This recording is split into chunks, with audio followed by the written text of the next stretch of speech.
50, 45, there goes Davis. Oh my God! Davis is going to run it all the way back. Auburn's going to win the football game. Auburn's going to win the football game. He ran the missed field goal back. He ran it back 109 yards. They're not going to keep him off the field tonight. Holy cow! Oh my God! Auburn wins. Auburn has won the Iron Bowl. Auburn has won the Iron Bowl in the most unbelievable fashion you will ever see. Oh, welcome in, everyone, to a brand new edition of the Dream Wage, episode 599. Today is Sunday, December 7th, 2025, and it was a hell of a Sunday card, kid. How we doing today? Yeah, some amazing games. 1 o'clock window has a few bangers, divisional rivals. 4 o'clock window, to be honest, it was kind of a dud, but this Green Bay and Chicago Bears game has been one good one. So other than that, we're doing pretty good. It wasn't as cold today, so that's a good thing, though. But be prepared for this week. It's going to be freezing.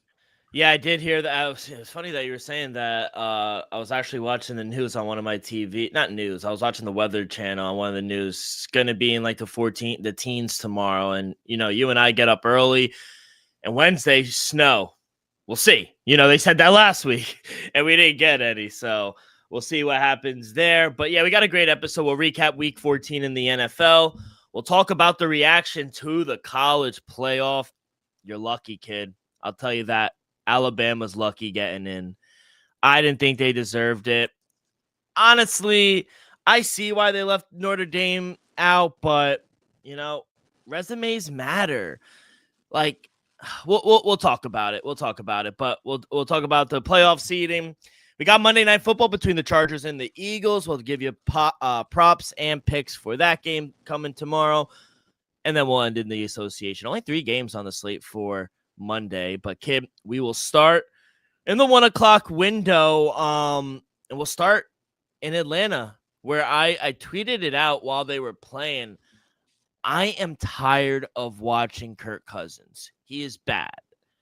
2 picks, was not good. Slow start for Seattle. Second half, they really turned it up. Sam Darnold was great. 249, 3 touchdowns.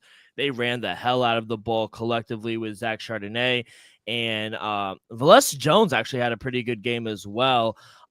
Jackson Smith back to his old ways, 7 catches, 92 yards. We hit the prop of the week, over 28.5 longest reception. So all is good in the world, Jackson Smith and Jigba. And as of right now, we're recording this around like 7:15 on Sunday. Right now, they are the number 1 seed in the NFC.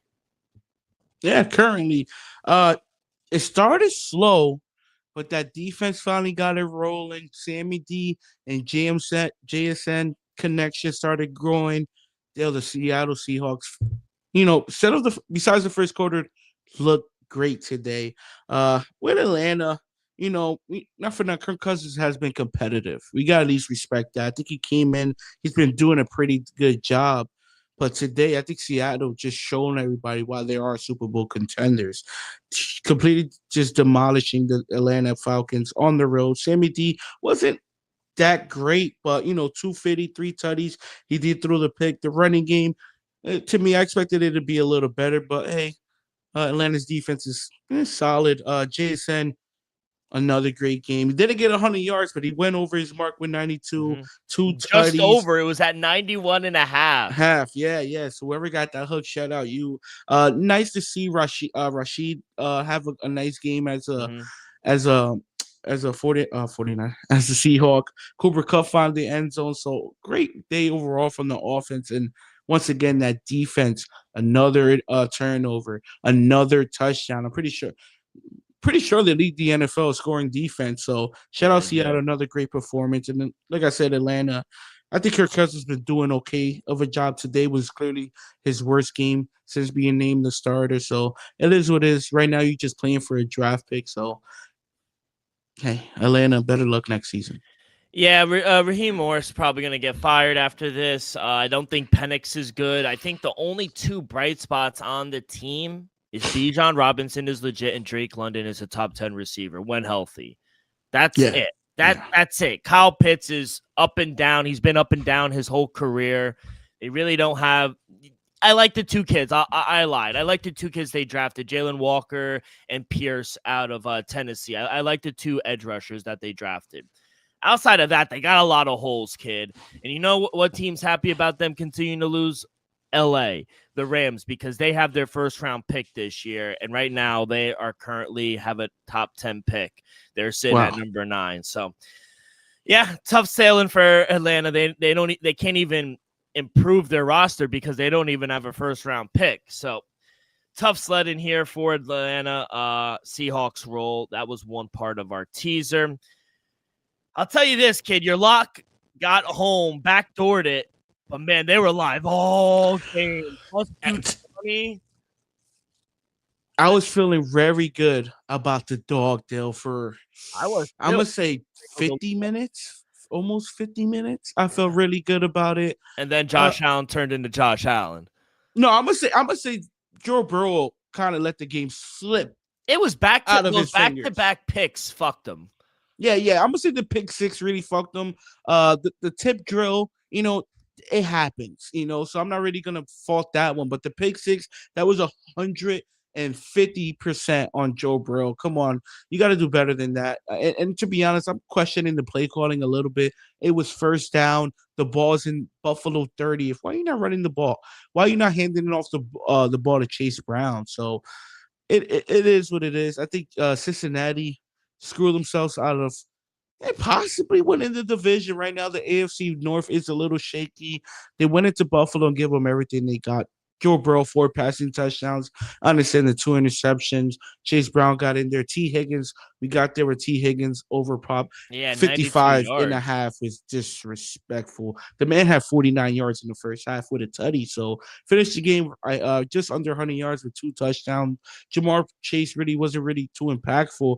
Still, the offense was able to put up 30-plus points. Still, give credit to Buffalo. This is why I respect Josh Allen and the Buffalo Bills so much. You keep saying, oh, you won the division. I've said, we're not there yet. Because any given Sunday, we saw how great Joe Burrow was today, Dill. Josh Allen just happened to be a little better. He was the MVP today. He was the best player in football today, and there's no doubt about it. He did it, 78 passing yards with the tutty, game-sealing first down conversion, and he does it. It was nice to see Dalton take Kincaid back, first game back from injury. Dawson Knox had a touchdown. Halls had a touchdown. Kincaid had the touchdown. Dawson Knox went for 93. Yeah, Dawson Knox had Kincaid from injury, coming back from injury, had the touchdown. That throw to Shador on the right-hand side, Shakir, that was an absolute great throw on 4th down. So Josh Allen ball today. Give credit to Buffalo. That defense, a little shaky, but hey, it is what it is. They walked away with a victory.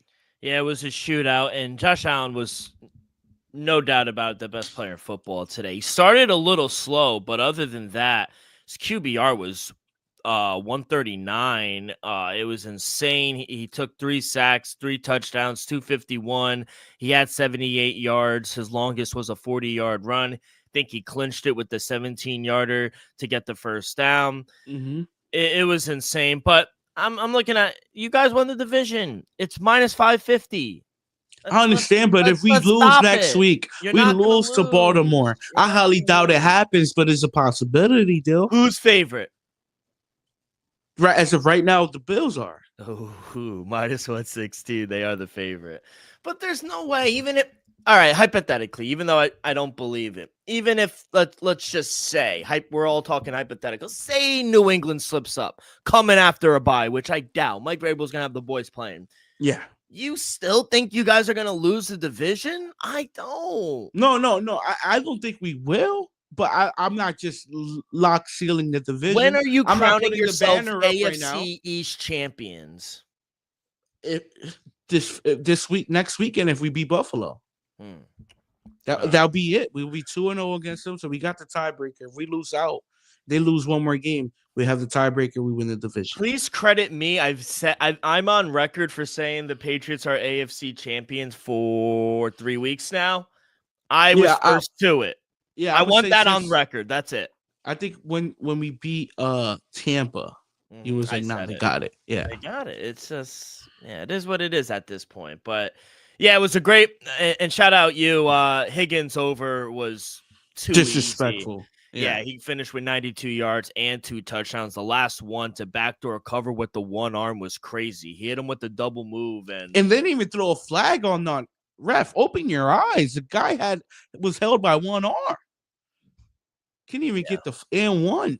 And one, yeah. But yeah, unfortunately, as much as I do like this offense for the Bengals with Joe Burrow being back, it's over. They have a one. Technically, they're not eliminated yet, but well, they're on the. I think after tonight they will. Oh, okay. Yeah, I'm not sure. Depending on how that Chiefs game. They put it this: their chances might go to 0.5% after tonight. Yeah, they're done. So technically, but yeah, 4-9 in the hunt for the Bengals. But yeah, no, it was a big win, and especially with the way they started. Game. Yeah, it was a really good game. It's a shame we won't get a playoff matchup: Cincinnati versus Buffalo. It's a shame. We're so used to that. We've been spoiled. You know that saying that, remember when Devin Booker, not to move it to the NBA, but remember when Devin Booker dropped 70 and like he held up 72. 72 and he had like the paper, but they lost? It's like the same thing with Shedeur Sanders. Yeah, career year, game 364, 3 touchdowns. Nah, come on, Dale. One touchdown. You lost.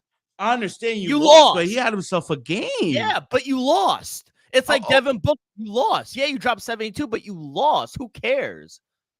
That's my thing. Like, Dylan Gabriel wins this game. You lost to Cam Ward.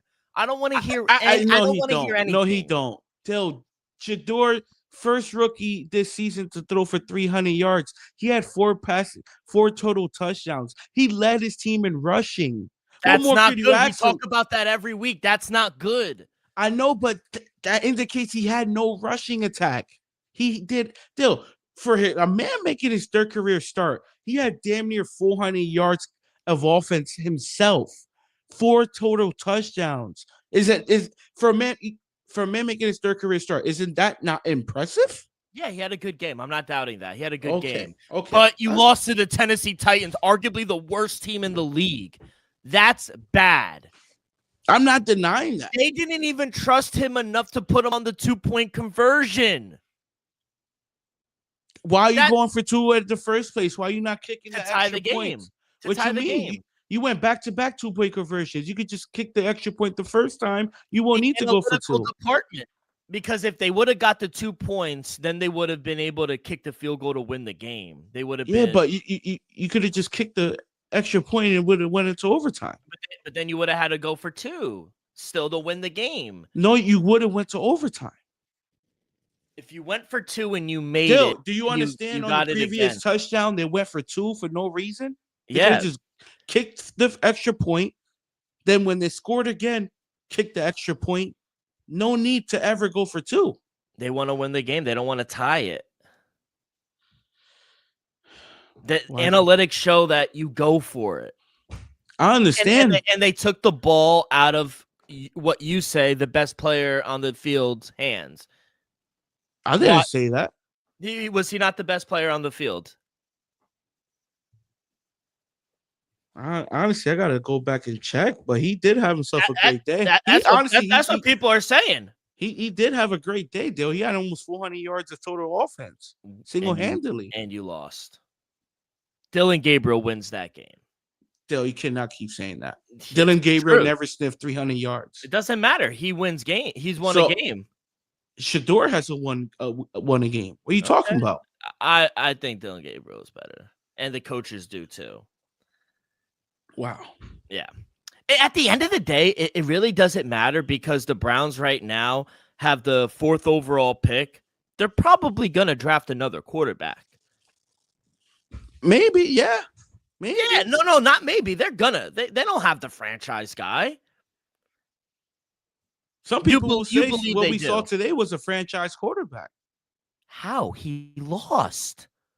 Till a lot of people lose. Don't matter. He had himself. You just admitted to himself he had a good game. Yeah, build something around. If the defense would have showed up, they win that game. You think Cam Ward was going to put up 30 plus? Did you expect that? It doesn't matter. I You don't expect care Tony about Pollard to have stats. his best game of the season? Did you expect that against the No, Browns defense? no, but they won. It doesn't matter. I want You're see not putting you're nothing focused. into perspective. No, no, no. That's You're focused on stats. I'm no. focused I'm on the focused winning. on why the best top 3 defense allowed the worst offense in football to score 30+ points. Yeah, I'm not talking about the defense. I don't care about the defense. What I'm worried about is the offense. Offense wins games. And the We're offense talking about showed up. yeah, for Tennessee. Dude, the Browns scored 28 points. And you lost. It doesn't matter. You lost the game. I think you're emotionally Oh too no, into I this. could care. No, that's actually the furthest thing from the truth because I couldn't care less about either. So of them. so when a team scores 28+ points, that's not a good day offensively. No, it's like when I came on here and the Jets scored 30 points and I said you lost the game. It doesn't matter. You could put up 40 and lose. What did the Bengals do? They put up 30. They lost. It doesn't matter how many points you put up. Your stat pattern at this point. It doesn't matter. You lost the game. And it's not like you lost to the Bills or a good team that's going to make the playoffs. You lost to the worst team in the league. That should say all you need to know. You lost to the worst team in the league. It doesn't matter that you put up however much points they put up. You lost the game. I'm worried about that. I don't care if he threw for 500 yards. So so all the reason why the Browns lost the game, it's zero fault on the defense, all because Shador had himself a good game. No, I don't think the reason that they lost the game is because of Shador Sanders. I think the problem is that they couldn't run the ball. I'm talking strictly offensively. When Shador Sanders is your leading rusher with 20-something yards, the that's defense bad. have no fault for allowing Tony Pollard to have his best game of his. To your point, the defense held Cam Ward in check. They turned him over. He threw I keep alluding to yards. Tony Pollard. Yeah, that's 161 you're gonna let yards. one guy. That's it. One guy beat you. that you're making my point. You lost to one guy. One guy beat you. Look at their stats. One guy beat you. And Tony Pollard, I like Tony Pollard, but this whole year he has not been good. I know. He's been a bust. For him to I had him on my bench. He got 27. That's wild. Hollering. Yeah. And well, you already won, so it didn't matter. But no, in my other league, I could have used them. Yeah. But I mean, for a guy who has been quiet all season, for him to come out on the road against this big bad defense, I thought the Tennessee Titans were the worst team in the league. It might be the Raiders or the Browns at this point. I mean, it's that bad. So yeah, I really don't care. I'm not invested at all. I just hear all the hype that Shador Sanders, he had this great game, and no one's talking about the fact that they lost. Like, I think the reason I like Dylan Gabriel more is because he wins more. That's my address. But at the end of the day, they both won one game. Yeah, I know. And I'm saying if Dylan Gabriel was here, I think their chances to win would have been more. You saying if Dylan Gabriel would have started today, he would have won the game. Yeah, that's my take. And at the end of the day, it doesn't matter who's there, Dylan Gabriel or Shador. In my opinion, I think they're going to draft a quarterback. They're going to get a top 5 pick, and I think they need to go get a quarterback. Do you think Kevin Stefanski's the coach of the Browns next year?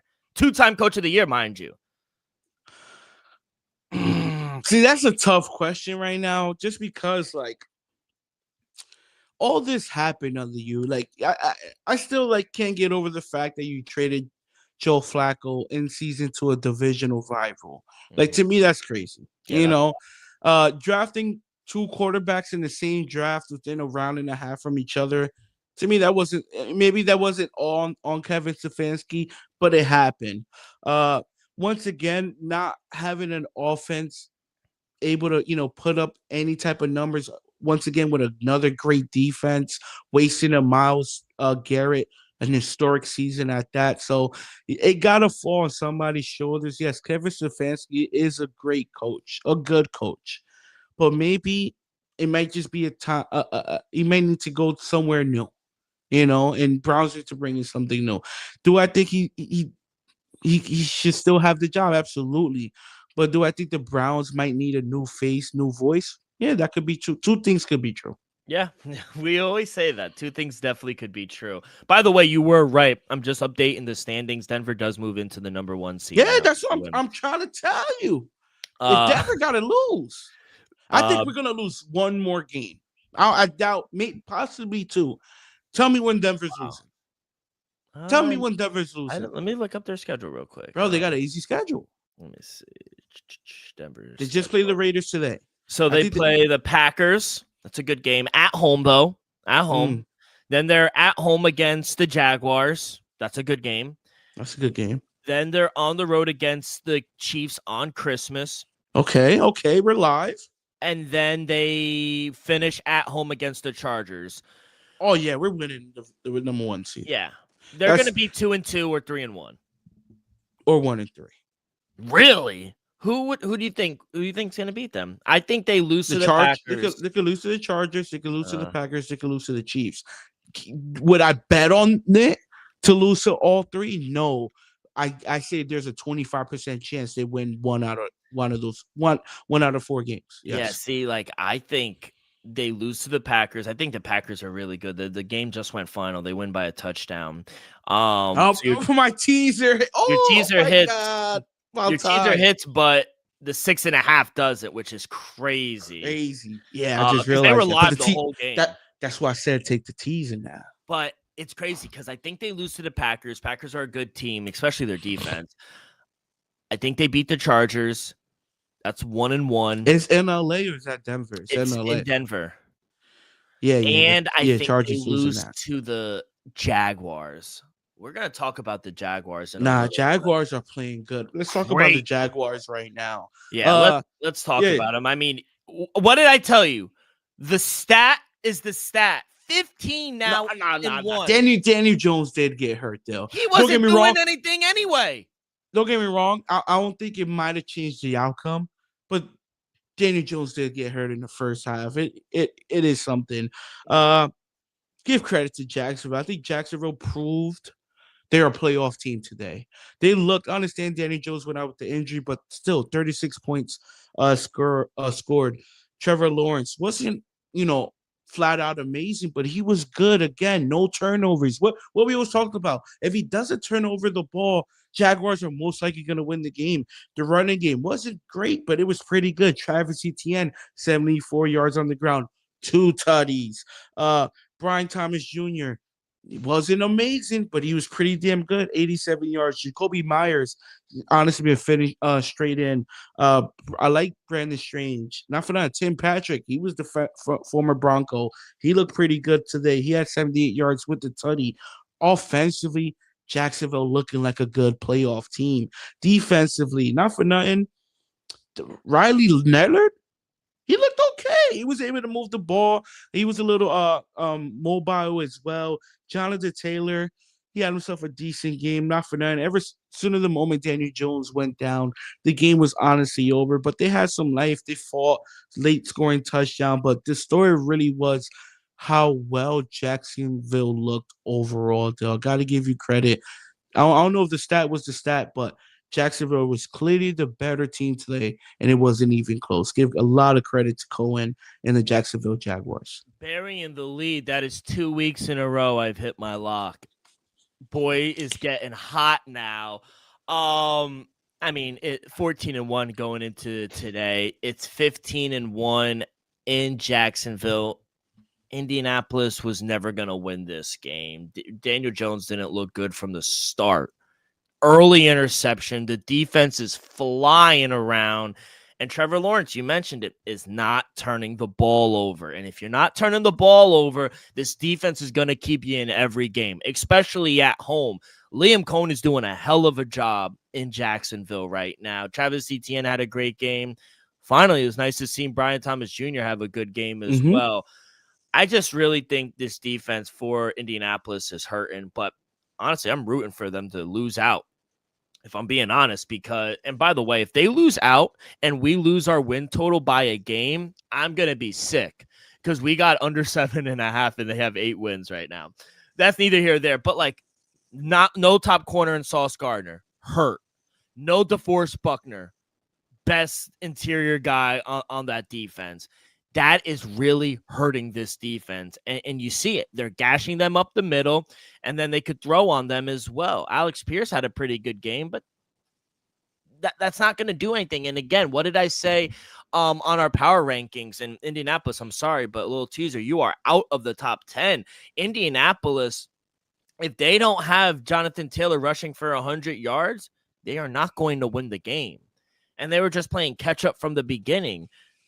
I could never root for Riley Leonard. I didn't think he played terrible, but I could never root for a guy like him. So, yeah, that's that. And root for him is crazy. Yeah, he's what he did to you. No, he's just he's a Texas guy. He's a Texas guy. I just can't root for him. But yeah, that's 2 locks in a row we hit. So you getting it now, get it dialed in to end the season strong. That's what matters. That's what matters. For that video, I think I got my swagger back. Yo, that video is too funny. I feel like him right now. Who else? Oh, I want to touch on this. The defense, yes, is gonna hear the story. Pitching a shutout at home. But I'm not hearing anything from all the haters on Twitter. Where's the haters for J.J. McCarthy today? And let me hear, it was against the Redskins, right? Fuck out of here. 16 for 23, 163 yards, no turnovers. He took care of the ball, 3 touchdowns. The late one on 4th down when he eluded pressure, got it to T.J. Hawkinson. My boy had a game. They for ran 2-yard tutty. It don't matter. No, he won the game. Aaron Jones had a good game. Jordan Mason got into the end zone as well. And what did we talk about? Why is Dan Quinn putting Jalen Daniels in? Why? He got hurt again. And it sucks to see Zach Ertz tear his ACL, honestly. I mean, he's obviously out for the rest of the season. We'll see if he's ready for the next year. But Zach Ertz he's 101. He's a class act.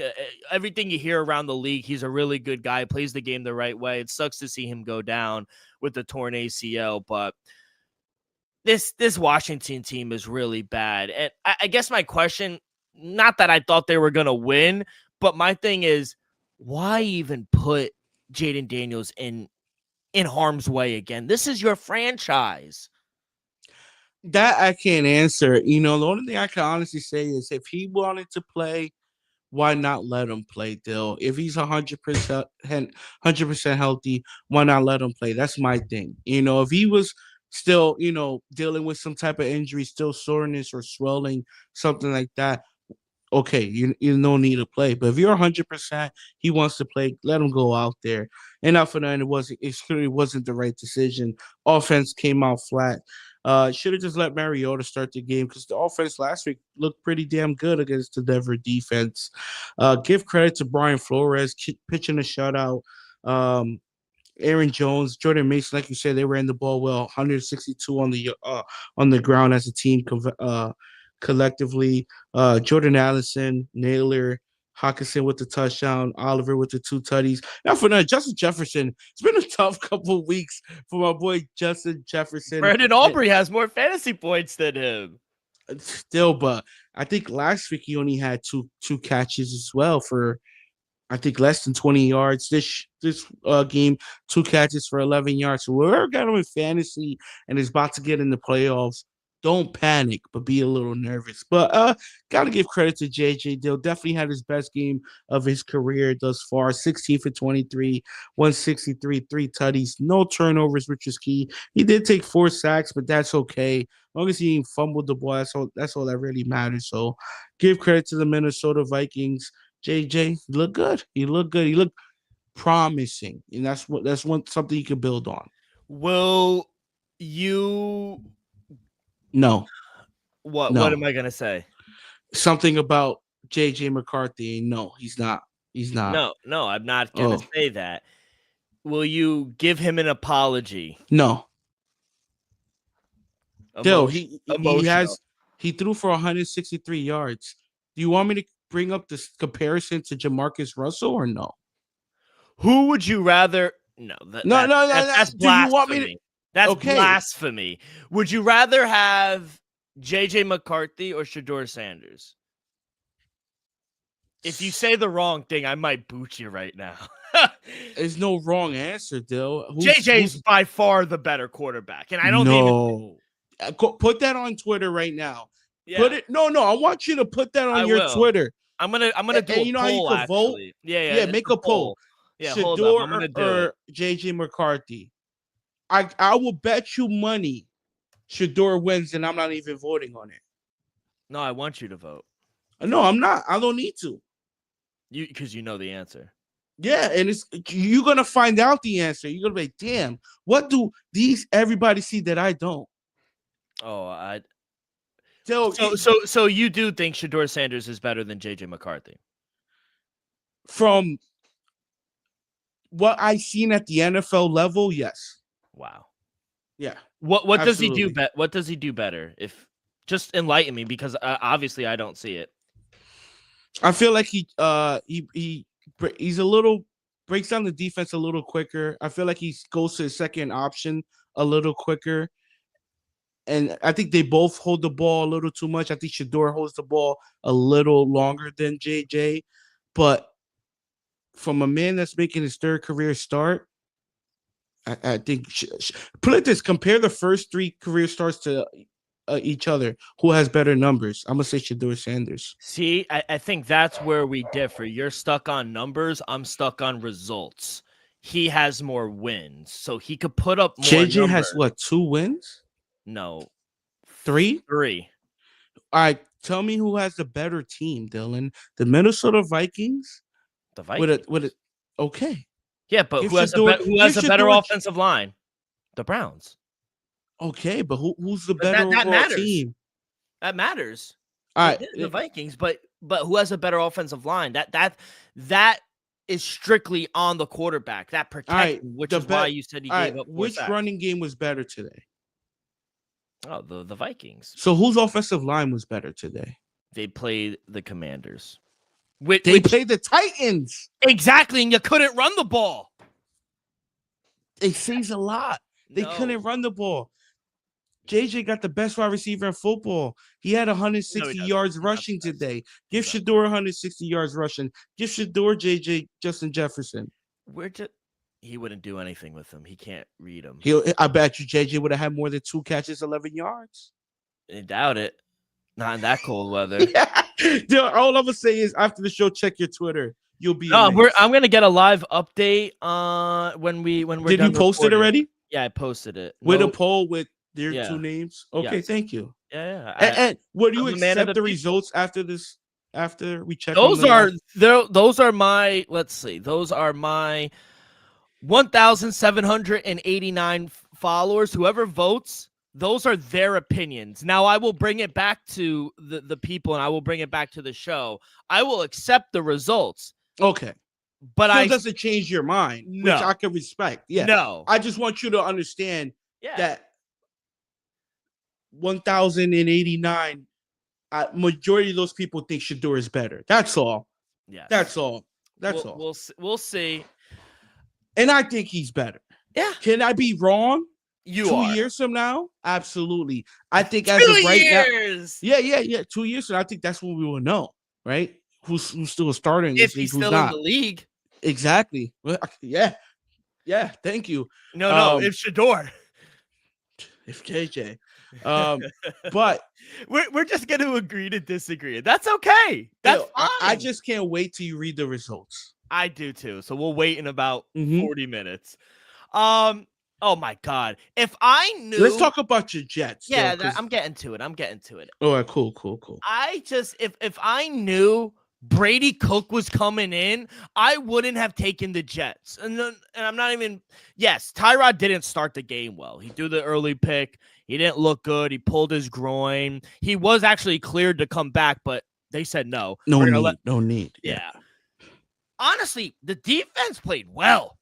Special teams continues to be that was the only bright spot was our special teams. Our defense kept us in the game. Second half, they didn't really do anything.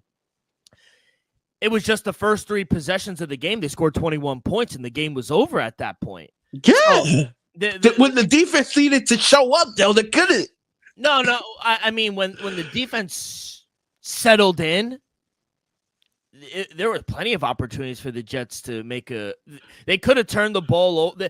They could have intercepted Tua multiple times, but the key word, could have. They did it. They did it. So, I give you this, still. You didn't quit, but still 239 rushing yards. Come on. And that was about 160 was in the first half. Yeah. Jalen Wright came in after AK went to the tent and dropped 107 with a tutty on y'all, Dill. He averaged 4.5 yards a clip. The team averaged 5.8 yards a carry. Couldn't stop a nosebleed. Jalen Waddle, besides his basically, his 50 yards in a tutty, and Greg Dolch, the tight end, I think you held the passing game in check. You can hang your hat on that, but still 240 on the ground, 21 points in the first half. Give credit, another special teams punt return, Dill, but I expected more from the Jets. I took the +3. I'm pretty sure you took the 3 as well. No, it was your dog. So we both had some type of confidence in the New York Jets. No, I had confidence in Tyrod Taylor, not an undrafted guy from Missouri and Brady Cook. He looked terrible. Yeah, his first snap, he fumbled. Yeah, no, he fumbled multiple times. Yeah, I stopped watching after the first fumble, but not for nothing. I'm glad you said that because the Jets were starting to play watchable football. This was not watchable. I'm going to say something right now, and it's going to make you want to throw something against the wall. No, it's going to make me want to throw something at the camera for you. No, it's a wall, because you're going to laugh, but you're going to be like, what an outlandish statement, but it's true. Don't look fast. The Miami Dolphins are live to make the playoffs. They're in the hunt. They're in the hunt. See? But isn't that crazy? The Miami Dolphins. We need to eliminate that term, in the hunt. I hate it. In the hunt. Nah, but they have a shot. I don't like their chance. They shouldn't have a chance realistically. No, right now I'm looking. They're 6-7. They have a 1% chance, but technically they're not eliminated. They're not eliminated. So it's funny to say how bad this Miami team is. That is about to be week 14, 15, and they still have a playoff shot. So shout out Miami, an impressive win. It wasn't freezing, Tua, so you can't give credit to having your first win under 32 degrees or under 40 degrees. It got to 42 degrees. 42 today. That's why they won. We should have known from the start, though. We live here. Yeah. We should have known. I thought it was going to be a little colder. Yeah, I should have swapped. But we should have hit 39. We should have hammered Miami. We should have hammered the Jets. But I'll say this. I'm gonna stop myself short because I can't say too many nice things about this organization. But I'll say this. For Mike McDaniel, who was on the hot seat and everything, and I think he might have saved his job a little bit. He's coaching his ass off these last few weeks. Since Buffalo. The turnaround they've made in the last 6 weeks, they are 5-1. And yes, they beat the Saints, they beat the Jets, they beat the Redskins, they beat Buffalo. The Falcons, but they beat Buffalo, and they only lost to the Ravens. They're 5-6 in their last they're 5-1, in their last 6. They're not quitting this team. And not for nothing. Like I said, if Tua is healthy, Miami could win games. Let's just be honest. I hate him or love him. To me, he doesn't deserve to get the money he's being paid. But hey, that's the going rate for a quarterback. Shout out Tua. But when he's healthy, they're gonna be competitive. The running game is always up there. Mike McDaniels, hate him or love him, he's an elite play caller when it comes to running the ball. I'm trying to. Is Tua a top 15 quarterback? No. He's not better than Dak. Oh no, That's on like borderline top 15. That's the thing. That's what I'm saying. He's not better than Dak. No, he's not. He's not better than Daniel. That's my thing. So your statement he's not, is all right. Real quick. I'm gonna ask you a question. This ends the conversation. Is he better than Trevor Lawrence? Is he better than Trevor Lawrence? No, he's not. He's not. Exactly. Trevor Lawrence is not top 15. Yeah. Let's move on. Yeah. No, you're right. I honestly, I was trying to make an argument for him too, because I agree with your point.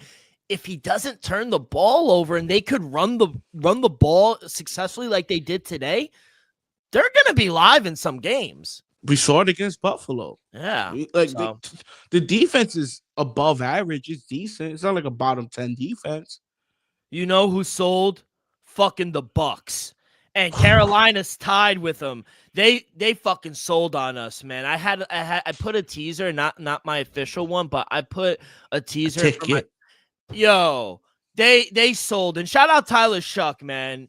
13 for 20, 144 yards, 2 tutties. The game winning on the ground. He had himself a hell of a day, and that's a gutsy rivalry game. We talked about the 8.5 was disrespectful. I thought the Bucks were good enough to at least win the game. But man, for Baker to lose this game at home, not good. Carolina's live. Carolina is live. Especially you just go back. We just saw the Bucks lose to at the time a 2-10 team in the New Orleans Saints, now 3-10, and we just saw the Carolina Panthers beat the number 1 seed last week in the Los Angeles Rams, who happened to put up 45 plus today on the road. So just going by that, I haven't checked the live odds still, but just going by what we saw today and last week, Carolina Panthers should be the favorite for the NFC South. Just from what we saw these past 2 weeks, Carolina beat the number 1 team in football last week, the Los Angeles Rams.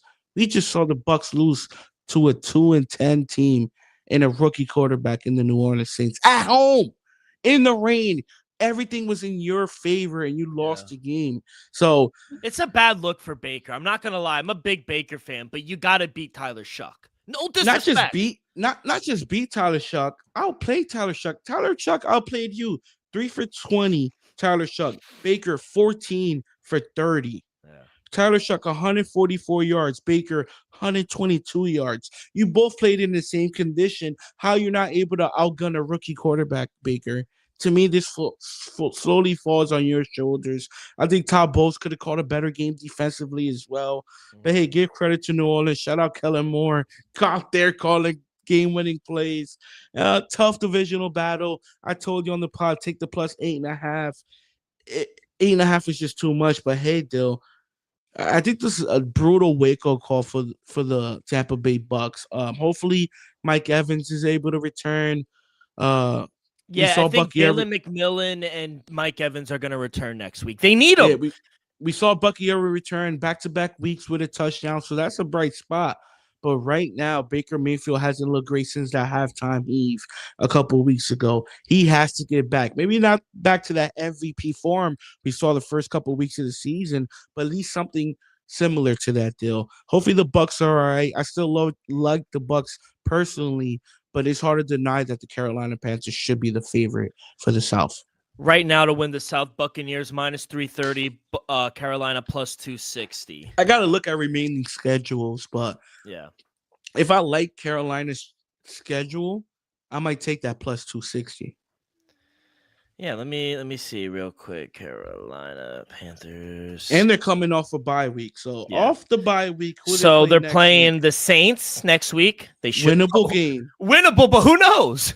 And the Bucks are playing at home on Thursday night against the Short Atlanta. Week. Ooh. Two teams I don't like betting on. And then after that, they play at home Carolina against the Bucks. The Bucks. That's a must. And Carolina at home. That should be America Games game of the week. It's a 1:00 game. And then they're at home against Seattle, which Seattle's going to need every game because they're fighting for the 1 seed and they're also fighting for the division. So Yep. Seattle needs that game. That's a L. And then they end the season on the road for the division in Tampa Bay. Oh, so they just got to beat Tampa Bay. Yeah. Whoever sweeps each other wins the division. It's simple. Yeah. It should be really interesting. I was going to say something. Oh yeah. Shout out Bucky he's trying to find his rhythm a little bit. He did score the touchdown. And shout out him, he got baptized before the game. If any player gets baptized prior to the game, take them to score a touchdown. We saw Travis Hunter get baptized before the game this season. Touchdown. It was actually his first touchdown of the year. Bucky Irving today, touchdown. Be on baptism watch for the remaining of the season. But honestly, bro, that also helped the Jets. Like being selfishly looking, helped the Jets. Now they're Titans winning too. I think exactly. Yeah, you want Titans. I to won win all game. of them. The Vegas Vegas can't win, but they're bad. Let's talk about Vegas, though. Let's talk about. Well, Vegas. wait, we're one more 1:00 game. There's Steelers and Ravens, and we were talking you and me before this inconsistency. Real quick though, this morning I was taking out the trash. My neighbor from across the street, I never met the man, but he had a Baltimore Ravens hat, and he was going to his car. I told him, I looked at him. No, right here. No, I know he lives there, but is he from the DMV? Like, does he have any roots? This is the first time I met him. Oh. I looked at him. He looked at me. I said, "Good morning." I was like, I don't know. I was like, y'all should win, but I'm taking that 5.5. He started laughing. He's like, nah, we're going to take care of business today. It's for the division. I said, I know. That's why I'm taking the 5.5. It's crazy because like my handicap a couple days ago, gave the ball to Derrick Henry 25 times, and I thought he had a pretty good game, 94 yards. He didn't get into the end zone, but the inconsistency with the referees, it's tough. I thought, DK had a offensive pass interference in the beginning, regardless if they call it or not. They were hand fighting. All right, cool. You don't call that one. But late in the game, that's a touchdown. In the end zone, I think Romo said it as well. He had 2 to 3 steps in the end zone, and they didn't call a touchdown. Can you explain to me what you saw? Did you think it was a touchdown? From ruling, right? From rules, it's possession 2 feet down. Yeah. We saw him take 3 steps. So if you want to discount 1 step, regardless, we saw the man have possession and take 2 steps with the ball. To me, it should be considered a touchdown. But oh no. But did he finish the process of catching the ball? No. Did he go down with the ball? No. I think you got to finish the play, and he didn't finish the play. Like I said, it should have been called a touchdown. If I was the ref, I'm calling a touchdown. I don't know who made the call. I don't know if New York made the call or they just reviewed it. To me, it should have been a touchdown. It is what it is still. It's a tough call. Tough calls are a part of the game. Look at the I called a game against the Green Bay Packers. To me, that was a touchdown, right? Some people say no. So, depending on who you ask, I'm going to say it's a touchdown. But did he finish the act cleanly? He didn't. So, tough loss for the Baltimore Ravens. We get there with the plus 5.5. Regardless if the touchdown would have stood, we would have got there with the 5.5. But right now, the Pittsburgh Steelers are setting themselves up for a division crown. With Cincinnati losing earlier, who's honestly looked better than both these teams as of late. Let's just be real. There's a small chance the Pittsburgh Steelers can back their way into the division title. Don't get me wrong, I still like Baltimore chances, but you got the Patriots in a couple weeks from now. I think you got the Pittsburgh Steelers again in Pittsburgh. So, and I think you got the Bengals one more time. So it's gonna be tough sailing for both these teams. Which one of them do you trust more, honestly, to finish out the season? Lamar Jackson didn't look that great today. That interception was bad. He's not doing enough with his legs. I understand he had 43 on the ground, but he never really hurt them. His longest rush was 9 yards. Kenton Mitchell looked pretty damn good today, not for nothing. Zay Flowers, another great game, but unable to come up with the win. And Aaron Rodgers, I would say he was impressive today, not for nothing. I think after last week, he looked old, didn't look that good, with the injured hand. Coming back this week, no turnovers, no sacks, 284 passing, 23 for 34 at the bank. To me, that's pretty impressive. Any quarterback to go into the bank, don't get sacked, no turnovers, and to have more than 275 passing is pretty damn great, if you ask me, with no running game. Jalen Warren couldn't go nowhere fast. Kenneth Gainwell couldn't go nowhere fast. He did get the touchdown. I understand. I probably won't agree with you if it was a push off, but he did get some separation. I agree with that. DK did create some separation. He had his best game of the year. 148 receiving, 7 catches. Jalen Warren got there with a receiving touchdown as well. Give credit to the Steelers sneaking off a win. I want to still don't love their chances for the division, but one of these teams got to win it. So it's either going to be the Steelers or the Baltimore Ravens. I think it's a bummer. And to your point, the Steelers right now, after the win today, minus 165 to win the division, Baltimore plus 170. I think it's a bummer because I think you and I have been spoiled in our lifetime. AFC North has been a really good division. Always. Yeah, the Browns stink, but they're always competitive in the division. The Bengals, they have their years where they're competitive and they get into it. Andy Dalton used to make the playoffs almost every year, the Red Rifle. And then obviously the Ravens and Steelers have been so good my whole life. It's just a bummer to see how bad both of these teams are. And one of them is going to win. Bad. I would say mediocre. They're both mid. Yeah, because to me, if they were bad, they'll be like, 4-12, 4-11 right now. And they're not that. They're both around 500. It's not what we expected them to be, but I'm gonna say they're just mediocre right now. Yeah, no. And it's surprising to see that they're both mediocre at the same time. Yeah, no, they're definitely mediocre, but yeah, unfortunate. Baltimore Ravens. I think they got fucked, but honestly, they didn't really play that well to win the game. Their defense is very fraudulent. And that was their stick. Usually that's what they're known for, is their defense.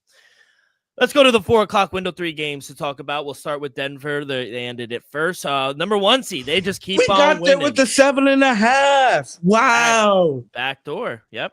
Wow. I just checked the score. I didn't even know. Yeah. You know why? Get Geno the fuck out of the game.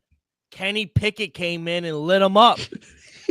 8 for 11, 97 yards. He did. He did. Kenny Pickett. What happened to Aiden O'Connell? He was. Shout out Kenny Pickett with the backdoor cover, baby. Let's go. Joey says in the chat, Joey and the Steelers are going to be a good game next week. Dolphins and the Steelers. Yeah, absolutely. You said Joey and the Steelers. Oh, Dolphins and the Steelers. Yeah, not for nothing. Yeah, that's going to be a great game. The battle of mids. Dolphins go to 7-7. Watch out.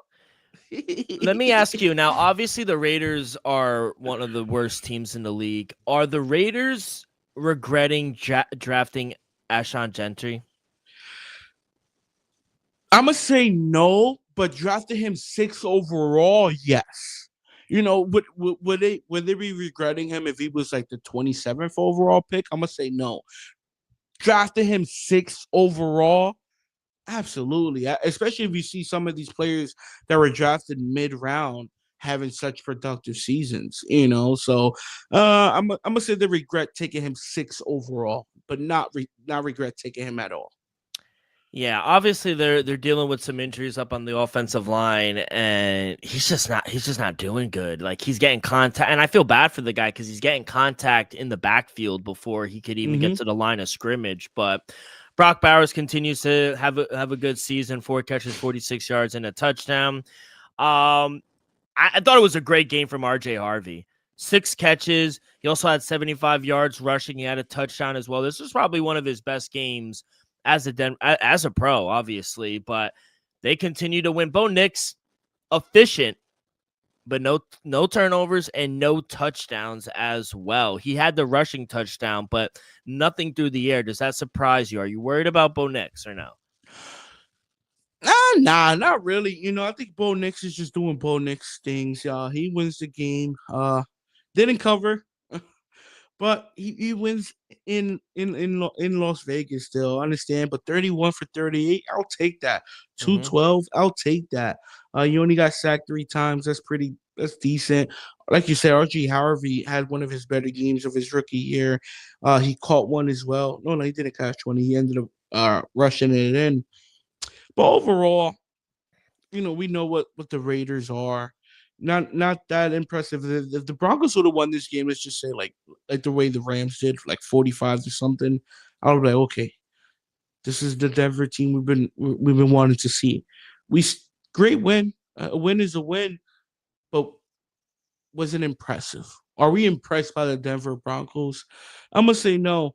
I'm gonna say no, Dale. Great win. Give them credit. Win. Currently the number one seed in the NFL. Currently have the best record in all of football. So shout out to Denver Broncos. Yeah, they're 11-2 right now, tied with you guys.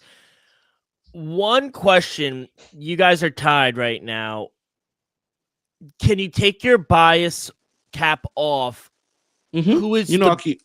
Yeah, no, keep it 100. I guess this is a two-parter. One, do you think you'll get the 1 seed? And 2, do you think you're a better team? Or not better team. How do you think you match up with Denver? I think Drake May is clearly the better quarterback. So offensively, I feel like our offense is a little better, but I think Denver's defense is a little better. So I think it'll be a tough matchup if we play against them in the playoff. But I think I think we'll be able to win that game. I think with our running game, our wide receiver core, Drake May, offensively, not for now. I think Josh McDaniels right now is calling better plays than Sean Payton, and I think a lot of people out there that watch his ball would agree on that. Just as of late, so I think right now the New England Patriots are playing a higher level of football. That's all. And then the second part, who do you think gets the 1 seed? Do you think Denver, or do you think you guys? Or has the better chance? I say better chance should be us still. You just read off those 4 games. And like I said, I wouldn't bet on it, but I would not be surprised if Denver Broncos end the season with a 1-3 record on those remaining 4. We got the Bills, yes, but the Ravens right now look like a very winnable game at Baltimore. Let's just be frank. Yeah. So that's fair. The Broncos got the Chargers. They got the Chiefs. They got the Packers. Those are 3 great teams, and 2 out of the 3 are going to be fighting for playoff position. The Packers are going to be fighting for the NFC North. So yeah. I think they have each team they're playing against the remainder of the season. They have something to fight for. While with the Patriots, yeah, down the stretch, you might have a team or two that might be thinking about, Cancun or next season. Speaking of number 1 seeds, Rams get back into the number 1 seed. What a dominant bounce back performance from them. 45-17. Matthew Stafford back in the MVP conversation. Blake Corum, I picked him up in a sleeper league for fantasy. Ooh. What a day, Blake Corum. 12 carries, 128 yards, 2 touchdowns. No one could guard Puka Nacua. Absolutely no one. I don't care what anyone said. Cody Parkinson had a pretty good game as well. And Arizona is just not a good team. Shout out Michael Wilson. He had a big game again. 2 touchdowns, over 140 yards. I'll say this. I had the stat in front of me. Yeah. Trey McBride is so fucking good. He makes NFL history today. 314 catches through his first 4 seasons. No tight end has ever had that many catches through the first 4 seasons. Is he the best tight end in the league? He's definitely top 5. I think he's top 3. It's hard to deny it. I know Brock Bowers. He's elite. The rookie Tyler Warren. Still got to give respect to Travis Kelce. Not for that, Sam Laporta had a down year last year. I still think Sam Laporta is pretty elite. George Kittle. So there's definitely a handful of elite tight ends out there, but I think Trey McBride, the last 3 seasons, definitely has been the most consistent tight end in all of football. Yeah, I would agree 100%. But yeah, I mean, there's really not much to talk about here with this game. I guess a question for you: it's the best division in football, and I don't think there's any debate on there with the NFC West right now. Rams are favored at -140. Seattle's at +185. San Francisco still looming. They are 6-1. I think it's a 2-horse race. Do you give it to the Rams? I give it to the Rams just because I feel like Seattle got a tougher schedule. They got to go to Carolina. They do play each other one more time, Seattle and Rams. So I think that game's gonna come down possibly for the division. But Seattle play the Colts next week. Should win that game, especially if Daniel Jones is gonna be out, right? And the Rams, who the Rams play? Who the Rams play? Rams play the Lions, right? Lions need that game Yeah, too. that's So a tough game. like Seahawks chances there. Then they turn it around. Thursday night football, week 16. Rams, Seahawks. That's a must-win game for the Seahawks. Where If is it? In Seahawks LA or Seattle? in Seattle, Thursday night football. So if Seattle's able to win that game in Seattle, Thursday night football, I like their chances. Week 17, they play the Panthers. The Rams play the Falcons on Monday Night Football. Oof. Those are, and then to end the season, the Rams play the Cardinals at home, and the Seahawks play the 49ers. It might be the Rams division and lose. Yeah. The Rams definitely have an easier schedule to end the season. Not for nothing. Seattle, they fall hard. They're a good team. They're a great team, in my opinion. Yeah. But Rams right now are playing at a high level. We just saw them bounce back from a tough loss last week in Carolina. Now just completely destroy the Arizona Cardinals. Like you said, I'm not sure if he's the favorite right now for MVP, but he had an MVP caliber game in Matthew Stafford.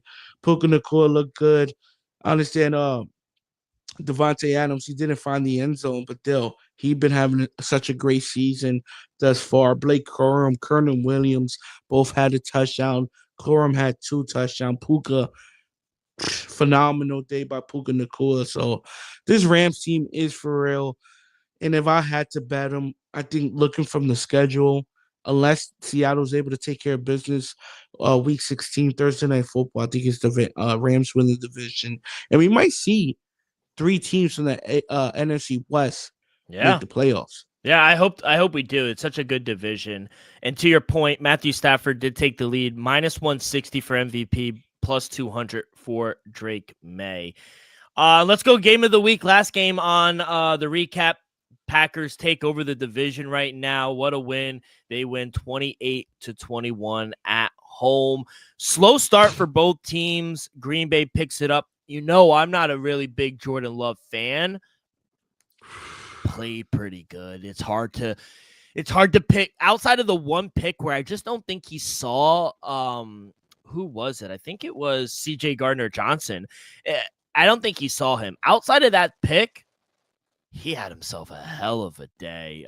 Jordan Love is playing really good. And Christian Watson, since coming back, he's had himself a hell of a day as well. Bo Milton had that only one catch, but it loomed large. It was the game winner for 45 yards. Josh Jacobs came back. He had 86 yards on the ground with a touchdown. And this defense, man, they were so good. I didn't think Caleb Williams was rolling out and on the run most of the game. Only 1 sack because he's just so elusive, but I thought they ran the ball pretty well. I'm not going to lie. I thought Kyle Monangai and DeAndre Swift ran it pretty well. It was about 4 yards a pop. They just couldn't get anything going. Yeah, Colson Loveland had the late touchdown, but they couldn't get anything through the air going, and I thought that was the demise. But you got to give credit to Green Bay. The defense is for real. They are the favorite to win the division right now at -220. They took over the division, and right now they are the 2 seed at 9-3-1. Bears fall to the 7th seed, and they have a 63% chance to make the playoffs. You still think they get in? Yeah, absolutely, dude. I think the Bears shown today, even with a slow start, even without Roma Duzier, they're a good football team, dude. Like you said, they ran the ball pretty well. I think Caleb Williams, with all the pressure he was facing in the cold environment, let's not forget, people, it was only 11 degrees up in Green Bay. I think he played pretty damn well. Overall, the offense, 138 yards rushing. Like I said, without Roma Duze, he was able to pass for 136. Cole Komet and Loveland did most of the damage. It was surprising that, you know, DJ Moore, we all know how special he is or could be. The fact that Roma Duze was out and you wasn't able to get who should be your number one target and DJ Moore involved.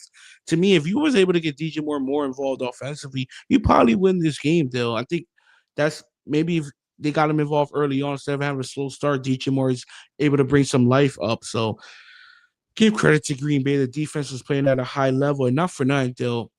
Like you said early on, after that interception, Jordan Love hit a switch. Jordan Love played today like a top 10 quarterback. There's no doubt about it. 17 for 25, 3 tutties, a rating of 120, 234 passing on the over the air. Like you said, Christian Watson had himself a day. Bo Milton with the great catch. It was nice to see Jalen Reed there, Romeo Dobbs, Musgrave. Imagine if they had Tucker Kraft. Still, this Green Bay team is for real. It's going to be interesting if they're able to hold on and run away with the division. But I'm starting to see, like we saw a couple years ago when Jordan Love ended the season on that run when he was playing at a high level. This is 3 straight weeks we see Jordan Love with 3 more or passing touchdowns. Josh Jacobs looked a little healthier. He had 86 on the ground today. Watch out for this Green Bay team. 9-3-1. Top of the AFC North. Jordan Love playing at a high level. Top 10. I'll admit it. And you know me. I am not a Jordan Love fan at all. But I'll give credit where it's due. I am very fair, so Elvis. Would you say it took a year and a half, but you're right? Because when I was saying this, when he got the you big were deal, premature. You were early. So but he had to develop because at the time I didn't think he was a top 10 quarterback. I saw the future. Like with Shador, right? By the way, scout.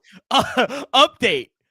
Only 8 votes so far through 20-something minutes.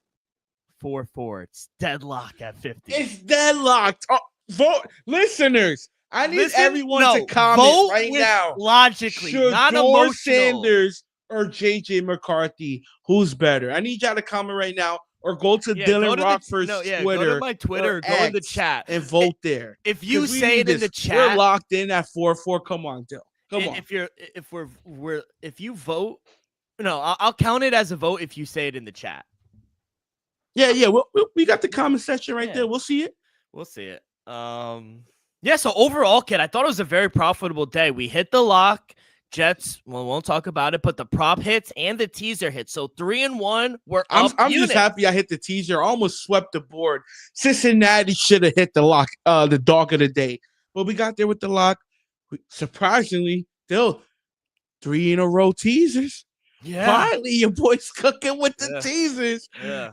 And then we got there with the T. Higgins with the prop of the week. So you were heavily invested with Cincinnati today.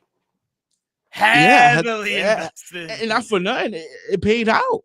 Yeah, no, you were. Yeah, 100%. Honestly, I sprinkled a little on the money line too. I took the points as well. Even Saints plus 8.5 cash for me as well. That was one of my bets. Mm-hmm. So yeah, the only thing I put one of my teasers in with the Bucks fucked me. Dolphins, not the Dolphins, the Vikings outright. They win. Jaguars outright. And that was the only thing I really put. Rams hitting my teaser. I didn't touch the Packers game, even though we should have taken the points. You hit with your teaser. So yeah, overall it was a really really profitable day here on the show. Let's try to continue it for Monday night. Real quick, I wanted to talk about the playoff seeding. So yeah, unfortunately,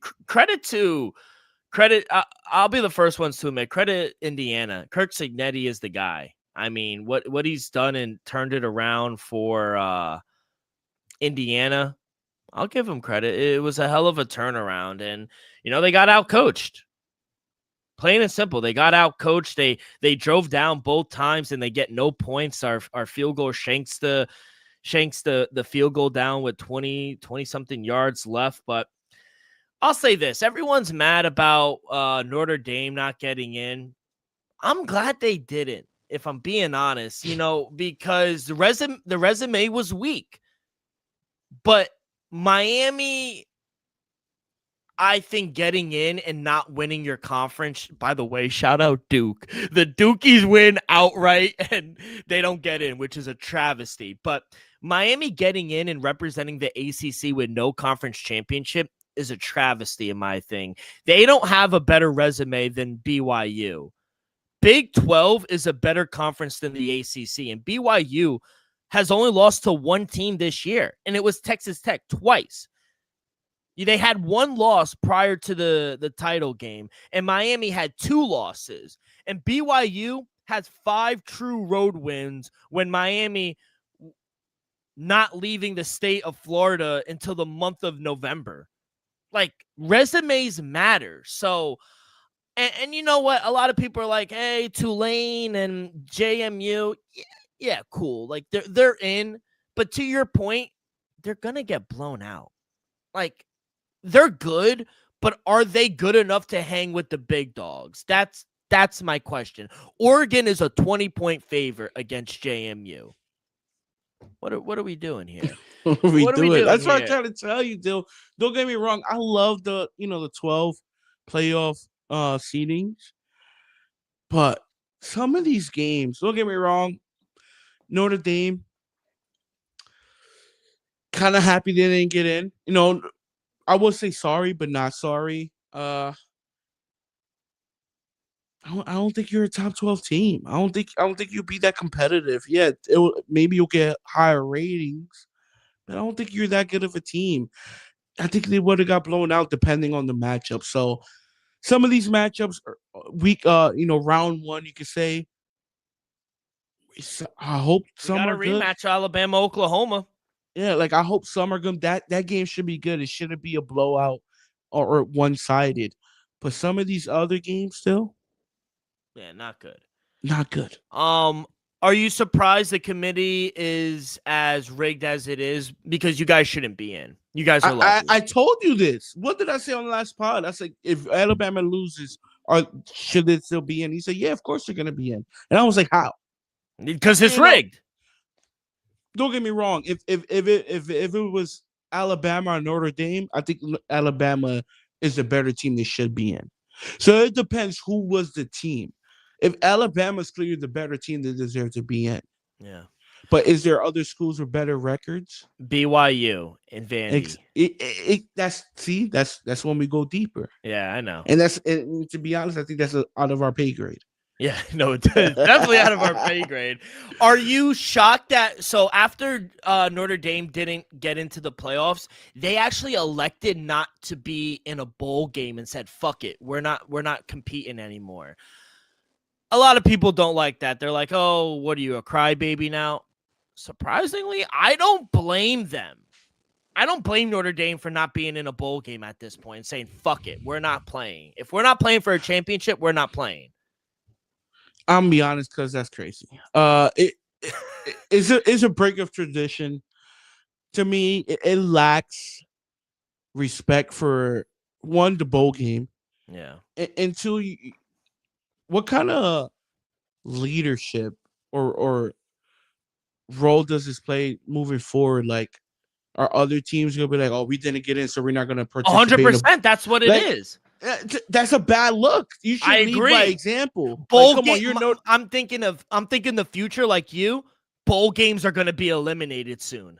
Yeah, like I don't want that. Like I understand not everybody can play at the Rose Bowl, but shit.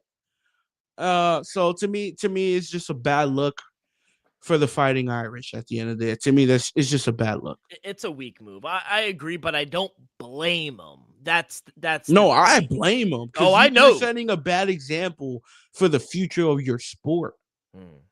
Like, how about next year if Alabama doesn't get in? They'd be like, guess what? We're not playing no bowl games. What? We're gonna see that. We're gonna see it. Notre Dame's not the first team. we're going to see it next year too. And yeah, I think they're setting a bad precedent. I agree with you. I do agree with you. But on one hand, I could put myself in their shoe and be like, fuck it. I'm not playing.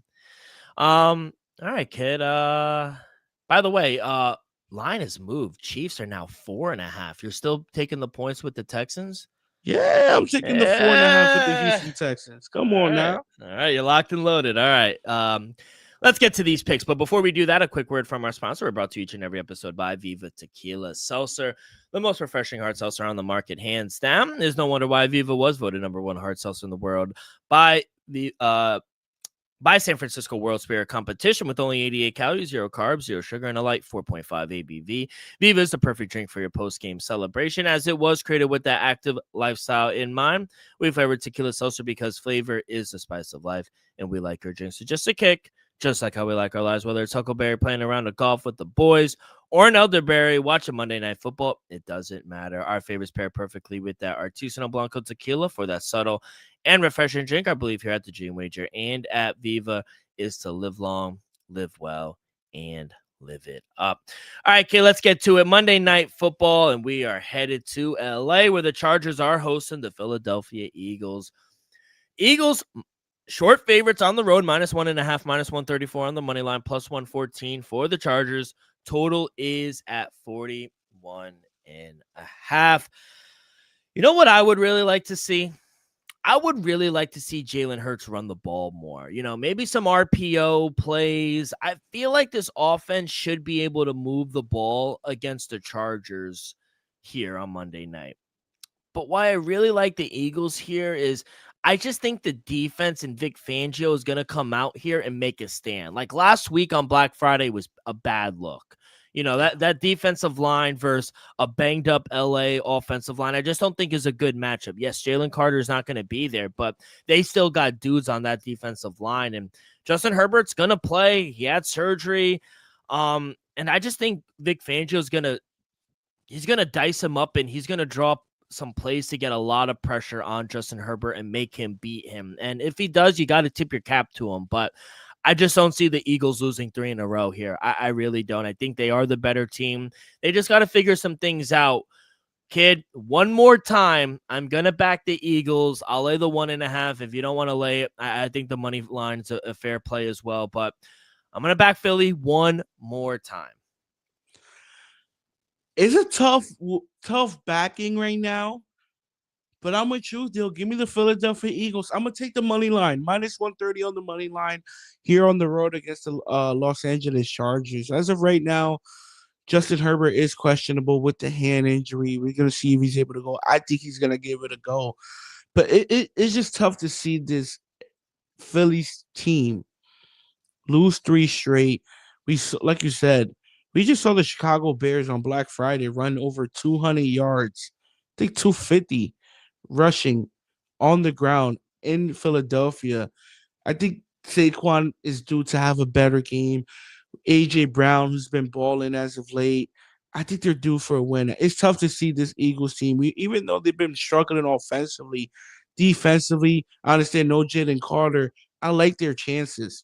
I like their chances a lot. I think defensively they have to show up. The defense is going to have to fly. Secondary going to have to play a little better. And they're going to have to slow down the run. I think the rush defense alone has to be much better than when we last saw them. So the offense, if Saquon Barkley is able to establish some type of running game early on and they can ride that rhythm with him, play action off that, I think the Eagles cruise here. All right. What do you think about the total? I feel like it's low at 41.5. Do you think we could see a nip and tuck game, or do you think we could see some points? I don't get me wrong. If I was betting it, I would take the over, just because I think the Eagles and this Chargers team, I could see it going to 27, 24, 28, 21, something like that. I think both offensive got the firepower to put up the points, but can it be a defensive battle? Can we say Saquon be held in check? Can Justin Herbert and that offense be held in check? Yeah, possibly. But I will bet against it. I will take the over 41.5. All right. Yeah, I actually would bet the over. I do think Eagles are going to score some points here, and I think LA is good enough to score at least 14 to 17 points as well. So I do think we'll see some points here on Damn, Monday Dale. night. What?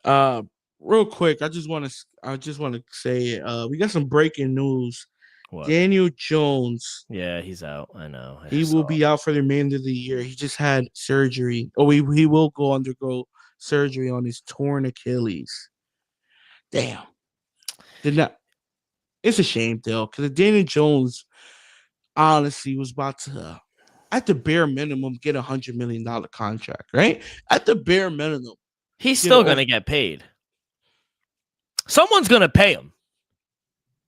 I don't know. Well, Riley Leonard is the going to only be healthy. out for the next year. He's 100%. He's not going to be able to play next year. So Right. you're going to pay the man to rehab. And then hopefully we get what we saw this year, not what we saw previous years, what we saw this year in 2027. Riley Leonard is the only healthy quarterback on the 53-man roster. Brett Rippon, he's on the practice squad, and they could add to their QB room, which is very thin right now. Where's AR-15 where you need him, right? Mm-hmm. Where is he when you need him? But back to Monday night real quick. Let's get to props. Our prop segment is brought to you, and we are fucking hot with props. I'm telling you right now, we were slow to start the year, but we have rolled into the week 14 with our props. Props.Cash. It literally is the best way to research your player props. Elvis and I have been using Props.Cash for 2 years now, and it's helped us find an edge in several player prop markets. We continue to cash on the web or in the app. You'll get quick visual data on player trends, matchup history, and recent performance across every major sport. It's not just football, basketball, baseball, soccer, literally anything. I think they're working on UFC as well with significant strikes. So it's clean, reliable stats that make it easy to spot value. Plans start at just $19.99 a month, and right now you can get 25% off your first month with code DREAM25. So download the app, not now, but right now. Sign up with the monthly subscription. Use code DREAM25, and you'll be paying just $14.99 your first month. Level up your prop research today at Props.Cash. Kid, let's keep the props rolling. What do you like here for Monday Night Football? We saw this man have somewhat of a sluggish start to the season, but as of late, even in 2 losses, he's had one of his 2 biggest games of the season, back-to-back 100-yard games. Give me A.J. Brown over 60.5 receiving yards at -115. We just saw this man have back-to-back 100-yard games. And not for that, I think the Eagles, if they want to cruise to a victory or sneak out a victory in LA, you're going to have to get A.J. Brown involved early and often. He's their number 1 weapon. If the running game ain't there with Saquon, look at A.J. Brown at a ton in this game. Give me A.J. Brown over 60.5 at -115. Yeah, I mean, it was like a tease. I said it earlier in the show when I was giving the side. Give me Jalen Hurts. I want them to run the ball more. Give me over 29.5 rushing yards for Jalen Hurts. He's gone over this number in 3 straight. Only matchup against LA, he's gotten 62. He's averaging last 10 games. He's averaging right around that mark, 26 yards. So, Kevin Petula, he's under fire right now, this OC. And, I think after that loss against the Bears, why aren't they using Jalen Hurts more in the run game? He's a dual threat quarterback. So he's rushed for 33 yards or less in 8 straight outings. So 29, I think he could get there, kid. So I think they're going to use a lot of RPO action. They have to do it. And LA, they have not, they've allowed, I guess you could say, mobile quarterbacks to rush on them. Patrick Mahomes, 57 yards. Bo Nix, 33. Jackson Dart, 54. Even Jaden Daniels, 39 yards. Jalen Hurts is better than a few of those guys on that list. He could get 29.5 yards. So, yeah, give me Jalen Hurts over 29.5 rushing yards, and you could get that at -106. So with some good odds as well. I like that, though. Yeah. Especially just because I feel like they have to get him more involved with his legs. They have to, yeah. So, All right, kid. Let's head to the association. The only 3 games, some ugly games too. Spurs, Pelicans, ugly. Suns, Timberwolves. Minnesota's 9.5-point favorites, and then you got the Pacers, who stink, but they're 3.5-point favorites. Yeah, the number went up. They were laying 2.5 earlier. Right now, it went to 3.5. So if not for nothing, if you're listening, I would advise take the Pacers now. But if it gets to like 5.5, maybe 6, I'd probably take the Sacramento Kings here. But Pacers are starting to get a little healthier, little by little. I would lay the 3.5 as of right now with the Indiana Pacers. Minnesota Timberwolves, not for nothing. Minnesota are clearly the better team. But who are they to lay 9.5 points at home against the Phoenix Suns? If we don't get no surprises, if Dalen Brooks, uh, Devin Booker, everybody's able to go, give me the 9.5 with the Phoenix Suns. And then you just got to fade the Pelicans. Pelicans might be the worst team in the league right now. They're bad. I don't like laying double digits on the road, so I'm not gonna do it. But if anything, put the Spurs in a teaser. Put the Spurs on the money line with a parlay with the Eagles. Something. But Pelicans would not win that game. Yeah, no college basketball. Even though, hey, on Friday, kid, not Friday, on Saturday, 4-1. And today looking like a 4-0. I'm sweating out a Cornell bet. Last week I was reading the wrong thing. 19-11 up 6 units. My last month, 82-67 up 7 units. So been profitable here in college. Only 7 games, but there's like no good games on. So I'm gonna pass on it. What I wanted to talk to you real quick about before we get up out of here, the National Baseball Hall of Fame just had their ceremony, and the 4 guys that got in, Jeff Kent, you remember Jeff Kent, right? Mm-hmm. Jeff Kent got in, and he was a Hall of Famer. 377 home runs. He was the MVP in the NL. Carlos Delgado. Shout out Carlos Delgado. Shout out Carlos Delgado. Met legend. Don Mattingly. You know Don Mattingly. And Dale Murphy. He's an old timer.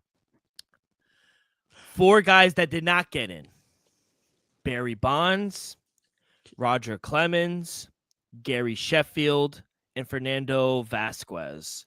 They got fewer than 5 votes, and Roger Clemens and Barry Bonds, they won't be eligible again until 2031.